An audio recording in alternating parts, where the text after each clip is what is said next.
Hi everybody, welcome back to the painting channel. Today I'm going to be painting this lovely picture of an old boathouse for you. So let's roll that intro and let's see how we get on.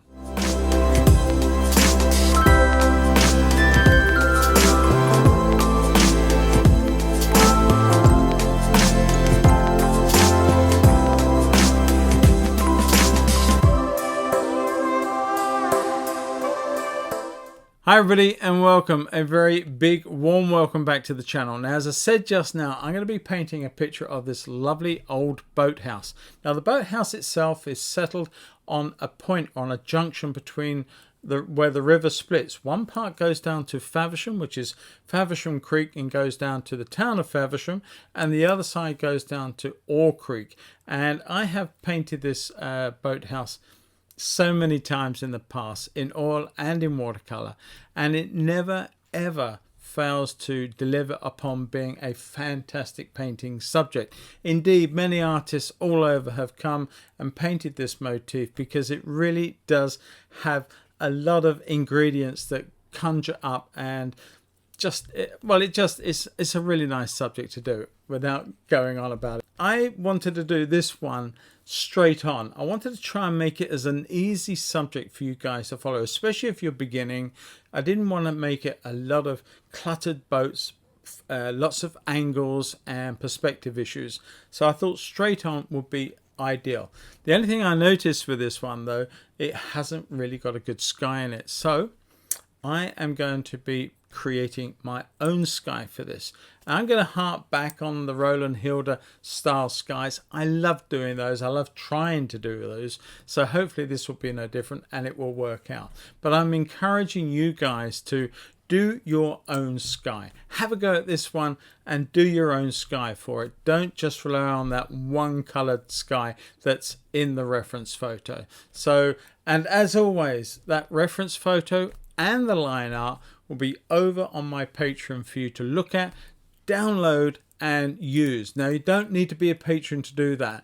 Just go over there, download it, and you're more than welcome to use it and have a go at this painting yourself. And if you do that, then why not stick it over on the Painting with Paul Apps page over on Facebook. It doesn't cost you anything to be part of that, but it's a great way of showcasing any work that you do from any of my tutorials now, in the future, or from the past. So I'd love to see your work over there.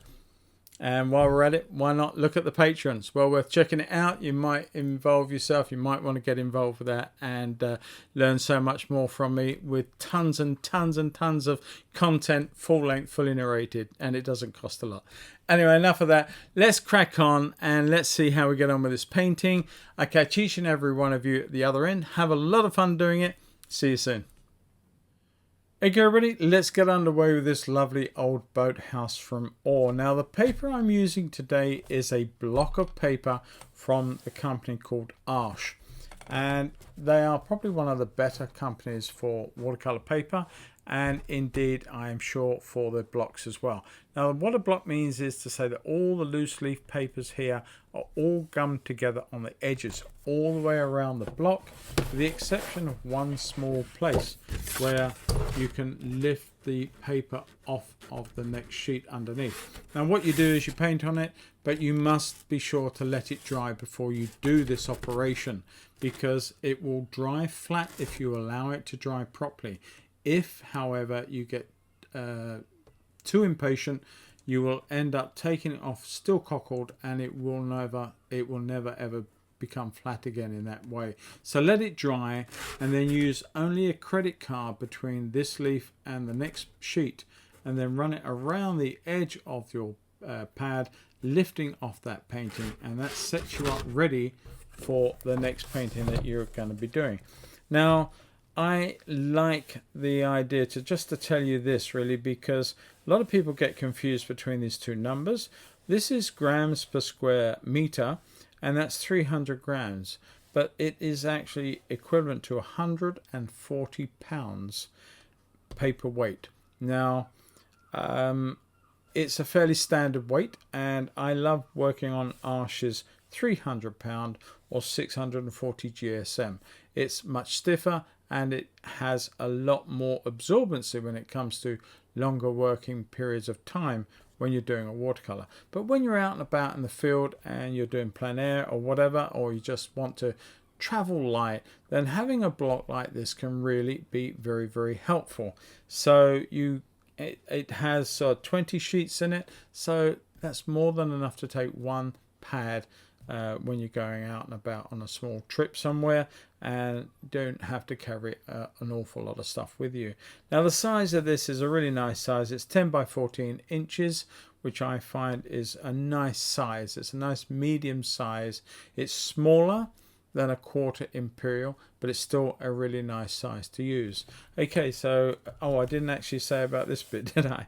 This is rough paper. Now I happen to like rough paper, but I know many people use the knot or cold press surface. Nothing wrong with that. Indeed, I also love using the hot press, the smooth surface.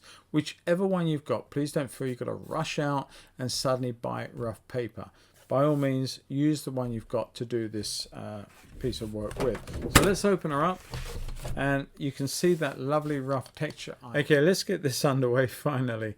Now I'm going to put in quite a low horizon line. Now the horizon line for me is at the bottom of the hill, that sort of middle ground of trees at the bottom of that. That's what I'm calling my horizon line. So I'm actually using a line through here to represent where the trees and hills sort of go up from. And now if you're not sure about drawing a straight line, actually I'm nowhere near a straight line, but for me it's straight enough. As long as the thing doesn't end up going this way or this way.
Alright, drawing is done, so let's get on with the painting.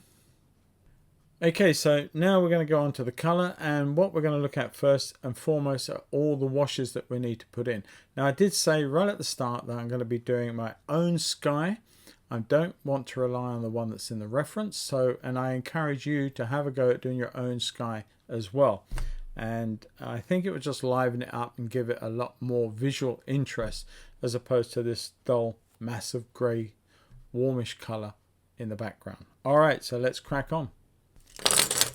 Now, when it comes to doing washes, use as big a brush as you've got. This is one of the biggest ones I have in my arsenal with me right now. Wet the brush, and I will make up enough colour to do the job. So the colour I'm going to be using is a lovely wash of some raw sienna to start with, and wash my brush out ahead of time and come in here with some lovely Cobalt Blue. What am I on? A little bit of Phthalo. I was looking at that as I said it. Mix the two together and we've got two colours there. Now make sure you do have enough. I'm not sure if that is enough. We shall see. I might sort of regret saying what I just said to you because I didn't make enough myself. But on top of that, I'm going to come in with some lovely neutral tint. Now this is the Schminker one. I find I like it more than the Daniel Smith because it's got this lovely redder tone, and I find the Daniel Smith is a little cooler.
Okay, it's not totally dry, but I think it's dry enough to proceed with. So my next part, I'm going to come down a brush size to this one here, which is an R3, but it's probably around about a size 8 to 10 round brush.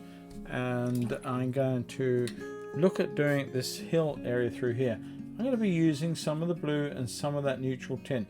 Combined together, they will come up with something along the color that I'm seeking.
Alright, and let's just bring this nice through here. Now here we can have some fun. Here we can put in our reflections, but we can also create some sparkles on the water. Let's just bring that through here into that area. Nice little sparkle into that area. Don't go too mad. The more you do it, the more you fill in the holes, as it were. But we have some nice sparkles on our water. Leave them alone. Don't go any further with those. Alright. So we've got a sparkly bit of water. Now we really have got to be patient and let this all dry. But now we're going to come in with some neutral tint, still the Schminker one, a little bit of the blue, but I'm checking it and it's got that little green tint to it.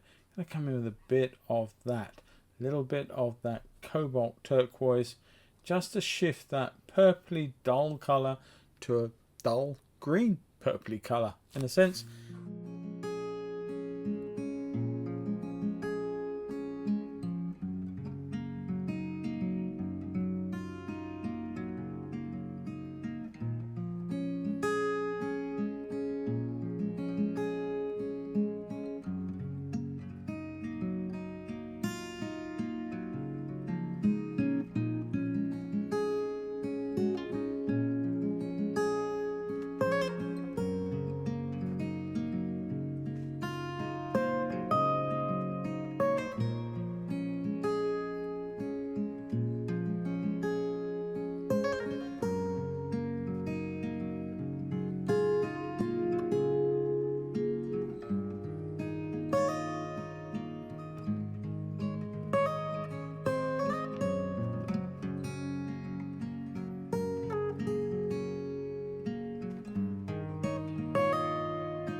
Where to now? Well, let's get this painting here. I want a bit of fresh colour. I want a nice yellow ochre. Mix some of that out up here. Yellow ochre. Maybe a little bit of cadmium yellow into that, just to take it off the pure browny colours and just run that light colour in there.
And it's in sections, this concrete, so you can sort of almost paint them with little gaps between them. Take it all the way across to there. Got the edge of this other slipway, and we've got the mud on this side to deal with too. Bring that down, and I'm going to bring that colour all the way down, maybe a little bit more blue as it comes here. Now that's quite dark, and that's way too much. I'm going to lift a lot of that out and displace much of that, but it will dry lighter, of course. Don't be too worried, don't get too scared over it, don't obsess it, just carry on and it will dry lighter, and probably anything that you were worried about probably will not need worrying at all. I'm going to come in a little bit more depth over one or two areas here. And the same as we did here, I'm just going to bring some of this through this way. Very light pigment. Let that come up, creating little edges all the way up to the back there of that wall. Okay.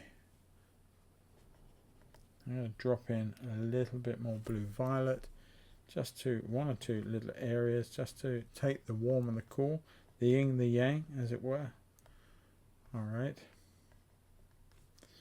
And maybe just a little bit through one or two areas here. It's hard to sort of stop, and sometimes you do stop too soon, and other times you don't stop soon enough. And it's that little bit of judgment that we all sometimes lack. But I think we're pretty good on this one. I'll let that dry up now. While I've got this colour though, just as a last gesture, I'm going to come here with what will purport to be a little bit of reflection of the mud. Now you don't see too much of it out through there because it's not actually on it. So I'm just going to put a little edge line to where the water's around that area and bring that down through there. You don't see too much until about here. Then you start sort of suggesting a little bit more behind the buoy and sort of down here. A little bit of dry brush as well, that little scrape as it were. You can come this way and sort of suggest the edge of that there being reflected, and then a little bit less in here where it goes back up into that area. We've got to think about those three little white areas there, the boat, the little dinghies up there. We've got to be careful of those. Don't want to lose any of those. A little bit deeper there, a little bit more here. Let that dry up. We'll come back and add to that, but hopefully that will give us our nice suggestion of reflection. What I want to do here, I just want to drag in a bit of warm wash on these doors. I want some of that just to pick up on some of this down here. Just it creates a little bit of a correlation between the two areas, a little bit of subtle harmony going on with those. Just warms up the shed a tad as well. Doesn't need much, but it's just nice to see that in there. Just warm that through there at the same time. There we go. Alright, happy with that. Let it all dry. We'll come back in a little while and we'll just complete this.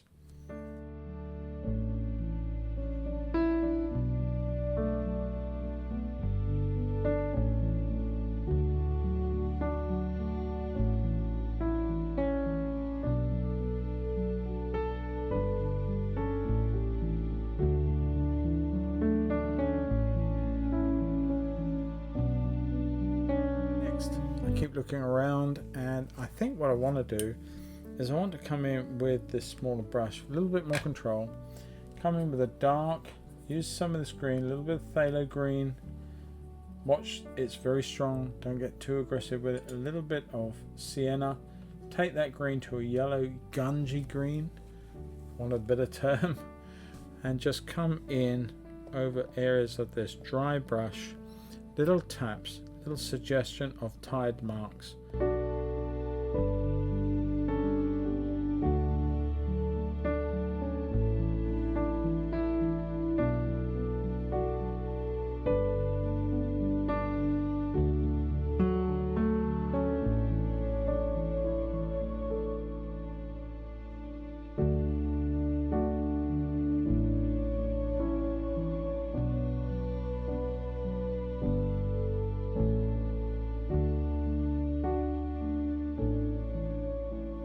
And I've got little bits of green coming through here, which are all the greens were reflecting up in here. So it suggests I need a little bit more up in here. There's quite a bit of green showing through there, but we're not too worried about it. I'm going to run a little bit there. There we go. You can see I'm working hard to deposit some of this colour onto the paper because the brush is so dry, and I wanted it that way because I did not want to have a situation where I had too much paint coming out of the brush. I wanted a very dry brush effect.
That's good.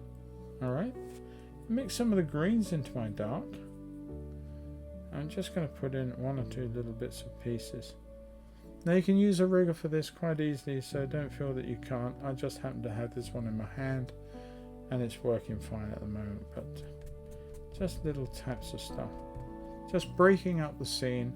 And you know, who knows that the next tide wouldn't displace one of these objects that are laying in the mud. So really don't worry too much about that. Just have fun with it and just dab and dot, as it were, and correspondingly put a few reflections in here that work as well.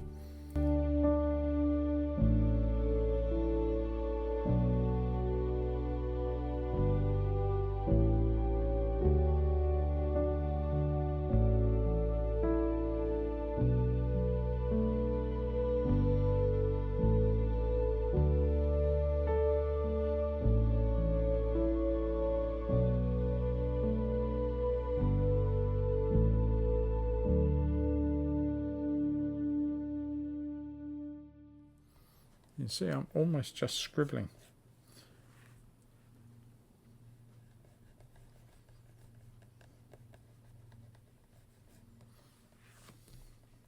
Barely paying attention to the reference, to be fair.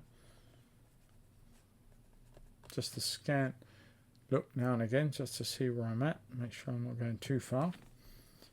Okay, now you can see there's not a lot of water left in places on here where I've sort of just come in and just deposited paint more than anything else. But I think we're pretty much done, pretty much sorted out. A little dark maybe just under there. Just tap a little colour into that. That you can see where that boy and that boy are actually now touching the water. We've got a little dark reddish colour under this vessel here. Let's put that in.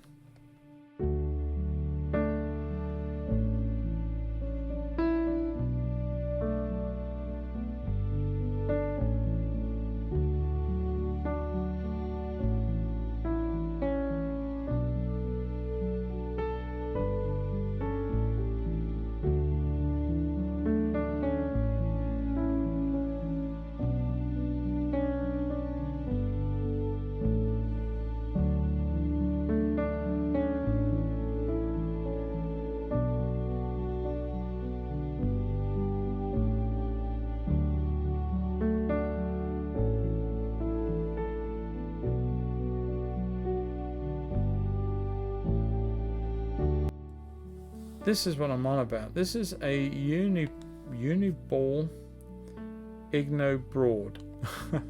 It's a white gel pen. I use it for my ink and washes when I'm out in the field, but I've never actually decided to use it as a white marker. So I'm just going to put in the odd little bit of information here using this. I think it's not a bad call. I quite like it. I like what it's doing. A little light under there.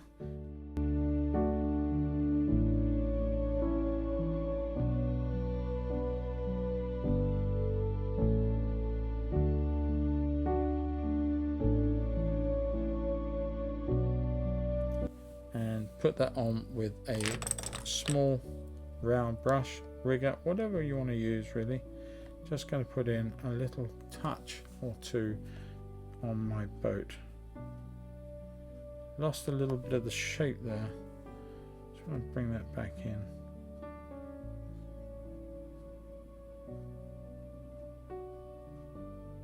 Going a bit quiet, just concentrating. Don't want to mess this up in the last ditch. But there we are. I think we just about got our boat back in as it should be. A little bit of light there and a bit around the top there. And bring that down through, because obviously it extends down into the boat.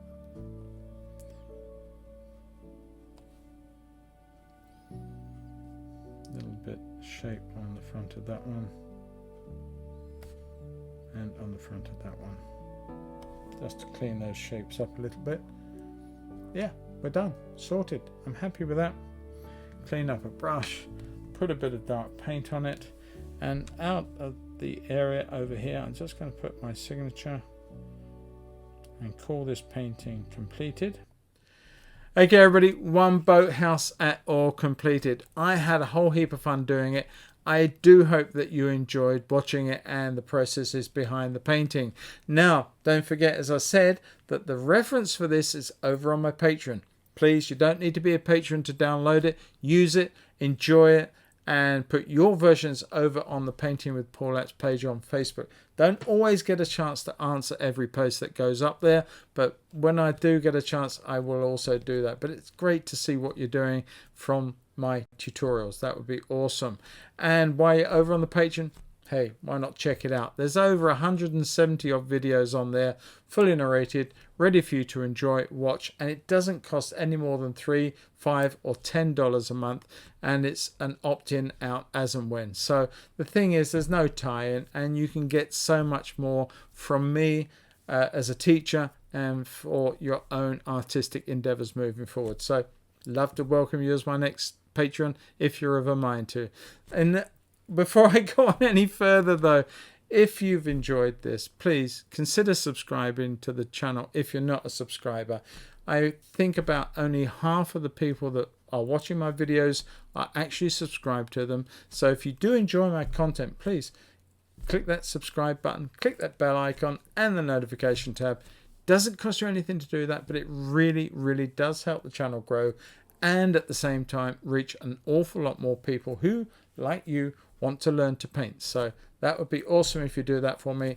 Thank you very, very much. It only remains for me to say, guys, have a go at this one. As I say, don't forget to do your own sky version as well. Catch each and every one of you in the next video. Take care, have fun painting. Above all, stay safe. Bye-bye.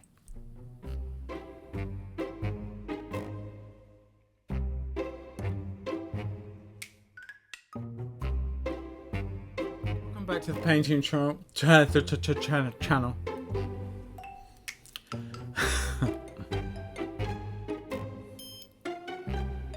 Hi everybody, and welcome back to the painting channel. I can't say it. Today I'm going to be painting. Today. Start again then. Fantastic. And if you have enjoyed this, then please, why don't you consider? No, I don't like that. Start again then.